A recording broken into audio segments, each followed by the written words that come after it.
Hi, this is the Songbird cooking. Now, you see right here, I have this pan. It's the skillet is smoking a little bit. My son brought this steak over here for me. Oh, I forget the name of this steak, but he seasoned it. He told me already, and I remember one of the ingredients is red wine. I don't remember the rest, but what I do know is that it's been in my freezer wrapped. I mean, in my refrigerator. I'm sorry, I just heard some bad news on the news about someone who got shot across the street from my house a couple of days ago, and her name sounded familiar. I just heard the news on the news. The name of her name was just released, so my words might be a little stumbled right now. Anyhow, my son warming up this pan. There's no oil in it, just a little, you know. He seasoned this beef. It's nice. It has fat on it. I'm not going to trim the fat because it gives moisture and flavor to the meat. So he already cleaned it and flavored it, and it's been in my fridge at least 4 days. I'm thinking 4 days, 5 maybe at the most. And it smells amazing. So, see if this skillet is hot enough. And I'm gonna put this right in here. See what it does. It's hot enough because it's sizzling. Alright, it's sizzling. That's what it needs to do. I'm going to sear it on both sides and on each side to seal it closed. And then I'm going to turn it all the way down to low and just let it do its thing for about, I don't know, till I think that it's ready, maybe 30 minutes. Some would do it for a shorter period of time, but that's what I'm going to do. I'm going to actually rinse this foil off that it was in and put it on top when I turn it down. I'm going to put it right on top of the foil because, you know, it's my belief that aluminum foil really does something good for a piece of meat, especially beef. You know, it keeps it from getting tough. You know, you can do everything right to keep it from getting tough. But the most important thing you need to do is to cover it with aluminum foil, I would say. You can do it your way, and other people have other ways of doing it. But in this recipe, I'm covering it with aluminum foil to seal the moisture in the skillet and cause it to become a little oven, my cast iron skillet. Okay, that's what I'm about to do. As soon as I feel like it's ready to flip over,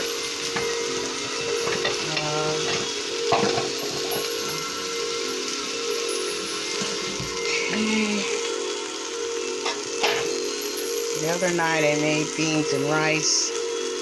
I mean beans, I didn't make the rice. I just made some black beans and ham. And like I just said, I'm stumbling a little. That actually wasn't ready, but I'm going to flip it a little bit, and then I'm going to sear each side. Okay. Of course, it's not done, as you can see. It's still raw, of course. Put it there. Okay. So I made black beans with ham. It took about, I let it cook for about 12 hours on low. It was dry beans from the bag. And I rinsed and searched through for little pebbles and made sure that everything was good. It was. I used a half an onion in it. And some small pieces of ham that I cut. at the store, they said they used that brand of ham. It was one big piece, but to me it looked like a baked ham. They said they usually cut it for sandwiches. And I did eat some for breakfast this morning, just a small, see it won't move. If it's not moving, then it's not ready to flip. I can't, it's stuck. I'm not gonna force it. So that means it's still searing, and actually when it's ready to move, that means you can, you know, move on to the other part of the meat, which will be next will be the sides of the meat. I'm not going to put any seasoning on it because I want to taste exactly the seasoning that my son put on it. My son, the songwriter, rapper, producer, Andre Johnson. Okay. I'm going to poke it. Oh, see, now it's lifting up. So I'm going to lift it on the side. Just sear it on the side now.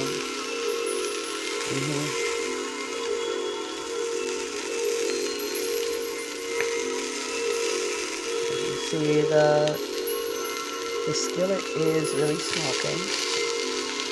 It's sizzling on the side. And the other side, you don't have to do it forever. Long enough.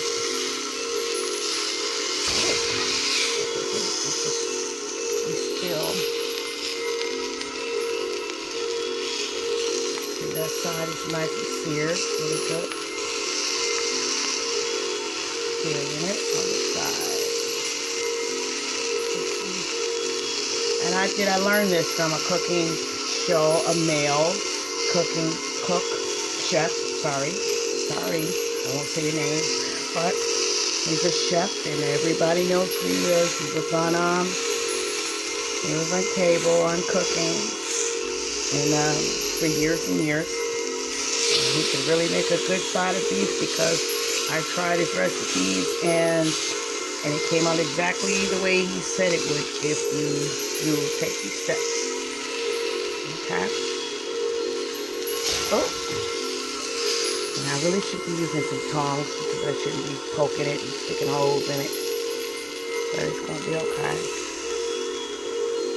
You see that?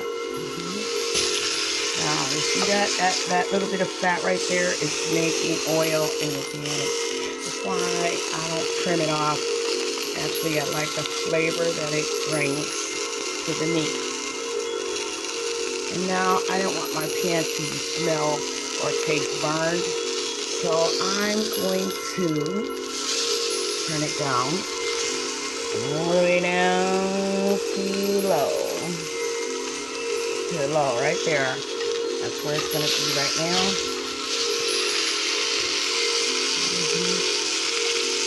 That's what I'm eating. My mate, he doesn't eat beef like this as much unless I make beef stew. It's only not much. Right now, he's making himself meatballs and spaghetti sauce. So, that's what I'm going to do to this now. I'm going to cover it. Now, the cook, beef master from Cable Chef, he would never, I've never seen him cover it that much in beef because he doesn't like the moisture in the pan, but I do. A little bit of moisture. I think I've seen him do it and put it in the oven. And it's still, like with a roast beef or something like that, a whole big roast beef. But this right here is just a personal piece of meat just for me. I'm going to roll this up a little bit because I don't want it dripping out of the pan onto the stove. I have it pulled it down too much. That's exactly what it might do. Comes right up out of the top and then it drips down. So I'm going to put that right there, and with this other pan, I'm going to put it right on top of there and make it like a little oven. See? You see? Make it like a little oven. A little bit of oven right here. Wipe up this stove. The little toast he just made. Okay. And it's good right now for now.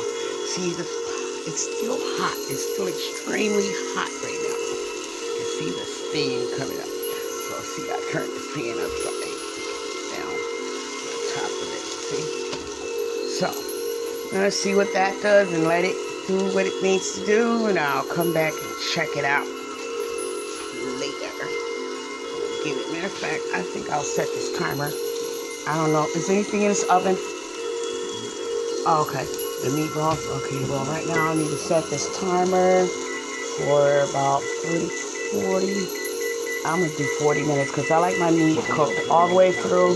Sure. Like my meat cooked all the way through. And that's just me. But tender, you know. Some people don't like it all the way through because they figure it'll be tough. But of course you need to know what you're doing. Okay? You need to know exactly what you're doing. You just don't throw them in there and, you can't have it on a high. You can hear it searing, but that's because the heat is left over in the pan. So when I had it up higher, but it's, as you can see, it's on low now. And it's going to cook slowly. I don't know. Okay. Those meatballs. Okay, just a minute, please.